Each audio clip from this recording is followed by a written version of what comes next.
आज हम बात करने वाले हैं एक बहुत बड़े बदलाव की। एक ऐसा बदलाव जो ग्लोबल ट्रेड यानी कि वैश्विक व्यापार की पूरी शक्ल ही बदल रहा है। और जानते हैं इसका सेंटर कौन है? हमारा देश, भारत। ये एक ऐसी कहानी है जो आने वाले कई दशकों तक दुनिया की इकोनॉमी को एक नया शेप देगी। तो सवाल ये उठता है कि भाई भारत ने आखिर ऐसा क्या कर दिया है जिससे उसके ग्लोबल इकोनॉमिक फ्यूचर की पूरी तस्वीर ही बदल गई है। जवाब छिपा है कुछ बहुत ही स्मार्ट ट्रेड डील्स में। तो चलिए इसे समझते हैं। देखिए, भारत ने हाल ही में दुनिया की दो सबसे बड़ी इकोनॉमीज यूरोपियन यूनियन और अमेरिका के साथ दो बहुत बड़ी डील्स फाइनल की हैं। और यकीन मानिए, ये सिर्फ कोई आम ट्रेड एग्रीमेंट नहीं है, ये तो एक नई ग्लोबल कहानी की जबरदस्त शुरुआत है। मजे की बात यह है कि दोनों डील्स अलग अलग वजहों से हुई हैं। यूरोपियन यूनियन के साथ जो डील हुई है उसका फोकस है मार्केट में ज्यादा से ज्यादा पहुंच बनाना। वहीं अमेरिका के साथ हुई डील के पीछे जियोपॉलिटिक्स का बड़ा हाथ है। लेकिन मकसद दोनों का एक ही है, भारत की इकोनॉमिक पावर को बढ़ाना। ये सच में एक हिस्टोरिक मोमेंट है। ये एग्रीमेंट्स भारत को दुनिया के सबसे बड़े और सबसे अमीर मार्केट से सीधा जोड़ रहे हैं। मतलब भारत के ट्रेड के इतिहास में एक बिल्कुल नया चैप्टर लिखा जा रहा है। तो इन डील्स के पीछे की असली स्ट्रैटेजी क्या है? ये एक बहुत ही सोची समझी प्लानिंग है जिसमें एक बड़ा ही नाजुक बैलेंस बनाया गया है। आइए समझते हैं कि ये बैलेंस आखिर है क्या। जरा सोचिए, भारत के 99% से ज्यादा एक्सपोर्ट्स अब यूरोपियन यूनियन में बिना किसी रुकावट के जा सकेंगे। इसका सीधा मतलब यह है कि इंडियन प्रोडक्ट्स के लिए एक बहुत बहुत बड़ा मार्केट खुल गया है जो उन्हें पहले से कहीं ज्यादा कॉम्पिटिटिव बना देगा। लेकिन रुकिए, कहानी का दूसरा पहलू भी है।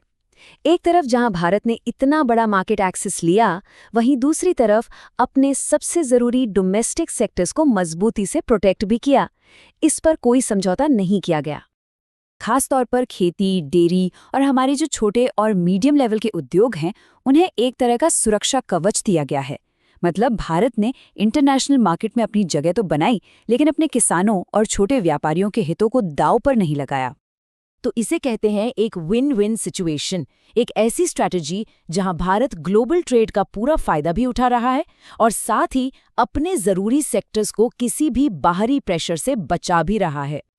चलिए अब जरा नंबर्स की बात करते हैं, क्योंकि असली कहानी तो आंकड़ों में छिपी है। ये नंबर्स आपको दिखाएंगे कि इन एग्रीमेंट्स का हमारी इकोनॉमी पर कितना बड़ा और पॉजिटिव असर होने वाला है। सबसे पहले यूरोपियन यूनियन वाली डील, इससे भारत के $75 बिलियन के एक्सपोर्ट्स को सीधा बूस्ट मिलेगा। सोचिए, ये कितना बड़ा अमाउंट है जो सीधा हमारी इंडस्ट्रीज को और मजबूत करेगा। अब आते हैं अमेरिका पर। इस डील ने भारत की टेक्सटाइल इंडस्ट्री के लिए $118 बिलियन का ग्लोबल मार्केट खोल दिया है। और ये वो इंडस्ट्री है जो हमारे देश में लाखों करोड़ों लोगों को रोजगार देती है। और देखिए, छोटे छोटे बदलाव कितने बड़े नतीजे ला सकते हैं।